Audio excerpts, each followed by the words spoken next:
Hey everyone, what's up? Crapgamer here with Crapgamer Reviews, coming back with another versus videos. You guys have absolutely loved these. I've gotten a lot of positive feedback, very little negative feedback. I'm kind of surprised. The interesting thing is the fact that it opens up a dialogue between the two fan bases, and it shows that, you know, the Xbox One games look damn good in and of themselves. I know there's this kind of idea that Xbox One games are crap or very shitty looking, and that's just not the case. I actually got a request or two to do these two, and at first I was like, well, I really kind of wanted to stick to very similar type games, but then I actually saw that there's a similarity in how these two games are viewed. So we're doing Ryse, Son of Rome versus the Order 1886, and we're going to match these up in 3 different categories, and then we're going to pick a winner, and you guys can vote or whatever you want to do in the comment section. You can hit me up on Twitter at @_Crapgamer, and let me know what you think. Well, first of all, Ryse was looked at as the mediocre graphical showcase of the Xbox One at launch, and the Order 1886 was the mediocre graphical showcase of the PlayStation 4, you know, like a year and something after launch, year and a half after launch. Both fan bases actually kind of like the game. You know, I played them both. I got to say that overall I enjoyed Ryse a lot as a game, and the Order wasn't really my cup of tea, but I can understand why some people would like the Order. Going by the graphics, though, let's take a look. A launch game, Crytek is known for their graphics. The Ryse Son of Rome graphics are absolutely phenomenal.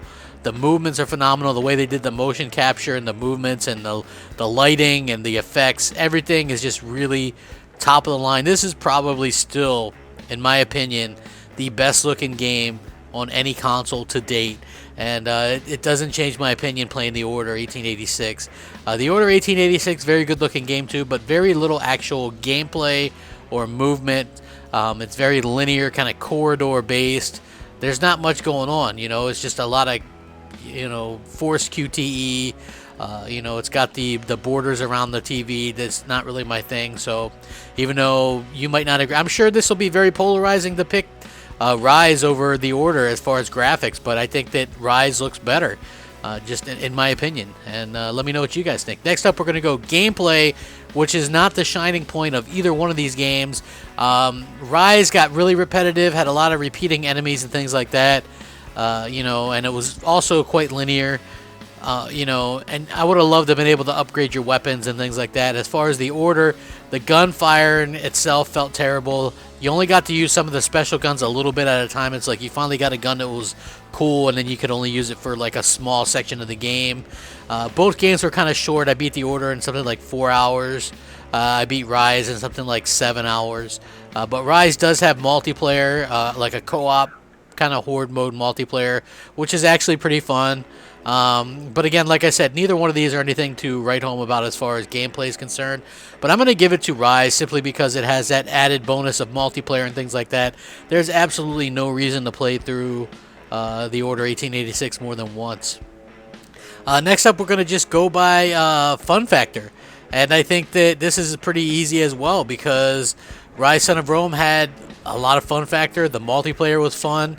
The campaign was fun. There was some variations you could use. They used Connect in the game. You could use it to control like volleys and things like that. The Order 1886 was very stale and boring. You know, I like the idea of werewolves and the London Victorian type steampunk stuff, but as far as I was concerned, there was actually chapters of that game where there was no gameplay, just complete chapters that are just, you know, cutscenes. And that's not good for a game. That's not good when it happened in Halo 5, where you just basically walk from one point to another. That's not good in any game. So if you're going to go with the fun factor, I played Ryse straight up through. You know, the Order 1886, I had to kind of force myself to play through it. You know what I mean? And that's saying something. You know, again, I can see why people like both of these games, but for me, Ryse Son of Rome, clean sweep. You know, I'm hoping that I can pick out, if you guys have any suggestions for comparison videos, that maybe a Sony game will actually stand a chance, but so far, it's not happened. Let me know what you guys think. Leave your vote in the comment section. Rate, comment, subscribe, rack 'em up. Crapgamer out.